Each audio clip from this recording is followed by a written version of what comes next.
Masamang balita po, kumpirmado ng itataas sa susunod na taon ng OFW fee sa PhilHealth. Mahigpit itong tinututulan dahil sa umano'y kawalan ng konsultasyon. Nagpapatrol, Casey Zalavaria. Mula sa taunang 900 pesos na OFW fee sa PhilHealth, naging 1,200 ngayong taon. At sa susunod na taon, kumpirmado ng gagawing 2,400. PhilHealth is building up its capacity to provide better services for all PhilHealth members. Paliwanag ng PhilHealth, itataas nila ang OFW fee para mapalawig ang benepisyong ibibigay sa mga OFW.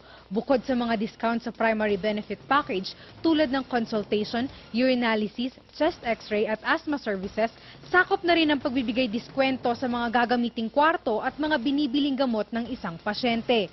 Tutol ang mga OFW sa plano dahil hindi raw ito dumaan sa konsultasyon. Reklamo ko po bilang OFW ay ayaw ko yung pagtaas kasi hindi ko pa nalaman sa PhilHealth na itataas na pala nila, kundi mas sa internet at sa mga kaibigan ko. Bumuo ang mga OFW ng Facebook page para mapaigting ang protesta at ihayag ang pagtutol sa pagtataas ng OFW fee.